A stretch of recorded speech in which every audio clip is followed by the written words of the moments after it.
Hello, my friends. Today is June the 6th, and this is a reading for you if this is your birthday. This is a psychic reading to cover the year to follow. I do psychic readings, I do healing work, I do journey work out of my business in Albuquerque, New Mexico. I do psychic readings over the internet as well, so check out my credits. 4 card pull to cover the year to follow for June the 6th. A general energy card for the year, challenge you might face this year, an action you can take to stay in balance, and an outcome or synopsis card. This is approximately 7 to 10 minutes, so bear with me. This is the general energy card of the year, the prayer. I think this asks you to reflect upon what does it mean for you to pray? When you pray, who do you pray to? Is prayer can be found in a simple kiss. Prayer can be found in a soft and quiet vibration and openness. Prayer can be a walk in nature. Prayer can be a prayer to God, Goddess, Creator, all that is, divine mystery.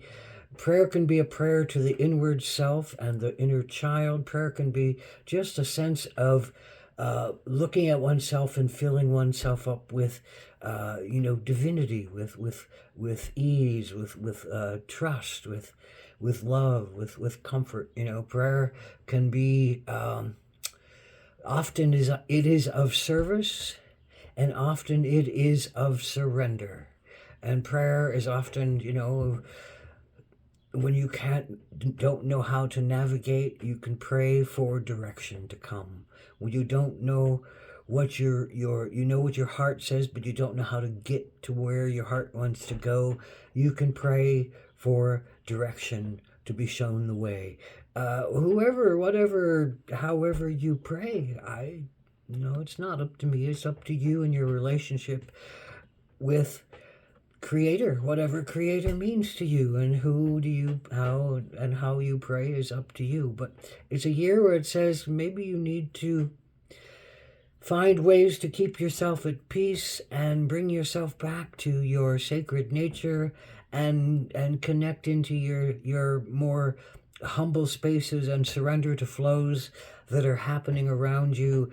And maybe that comes from being of service, because then we get out of our smaller selves, our ego selves, and we look to help others. And when we look to help others, we are offering a prayer, I think, back to ourselves, because then we are not small anymore. We are big, and in a larger context of connection, and naturally we recognize better the things that flow to us, and we let them flow to us. So prayer is a very important part of this year for you.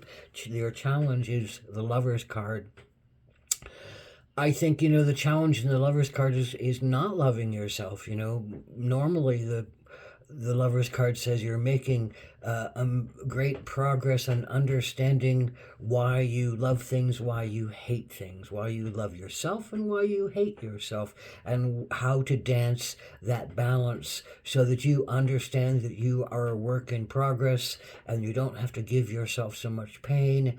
You can trust your flow. You can keep opening up to your wounds. You can keep seeking through higher connections, higher emergences, merging.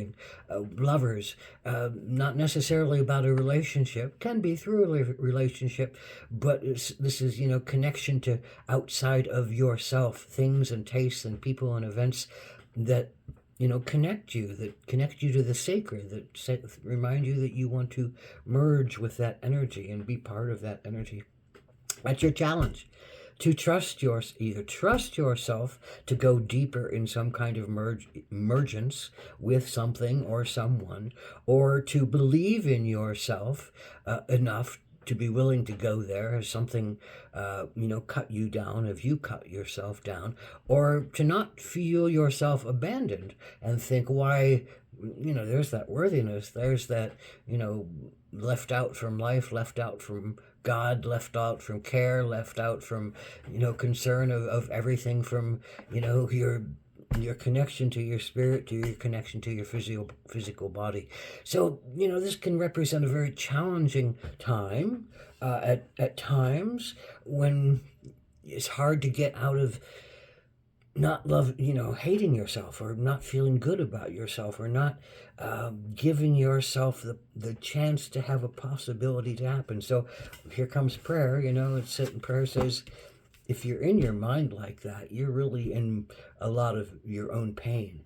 And the only way to get out of your own pain is to go into nature, is to go be of service, is to go, many of the things all we talked about with prayer, is to go find yourself in a different place. Shut your mind off, but find yourself in a different place and make something different happen that reminds you that you're not that small, and you're not uncared for, and you're not a negative energy, and you're not allowed to have love and connection and nurturance and beauty and good feelings and good tastes and pleasure. You're not allowed to have pleasure in your life. All those beliefs that say, oh, no, I'm not allowed, I'm not supposed to, I'm not allowed, I can't, I'm not good enough. Those are the pains of humanity that we're all working through, and this is just one of those pains of humanity time when you're working through that on a deeper level for some reason. So here's the action to take. Hummingbird. Well, hummingbird is a valiant warrior. It's a powerful flyer. It can fly thousands of miles, sipping on the nectar of flowers, and sipping on the life juice that comes from the vitality of the sun in blossom through the plants of our world. And just that energy fuels this little bugger to do remarkable things, including one of the only critters that can fly backwards. I think fly backwards, actually. It hovers, it zips, it's so dang fast. But it dies if you cage it. You can't cage a hummingbird. And there's a lovely saying that if you cage a hummingbird and it can't sing, it will die. So the hummingbird needs to sing. I don't know if they sing, but they sure flap their wings. So the hummingbird, you need to flap your wings. You need to sing. You need to break out of the box you're in. You can't be held down. Don't hold yourself down. Use your sacred sugar to fly out there and just do something different. Do something strong. Do something with power. I think get out of your head, be in your body is kind of a lot of what I hear here. Whether your body is through your voice, or your body is through your hands and making something, your body is through your legs and hiking or swimming or doing yoga, or however your legs can take you, your hands can take you, building, creating, making something happen. Your voice can make something happen out in the world, singing, speaking, toning, praying, pray out loud, make something manifest that way. This is about the connection to your fire and your passion. This is the synopsis card.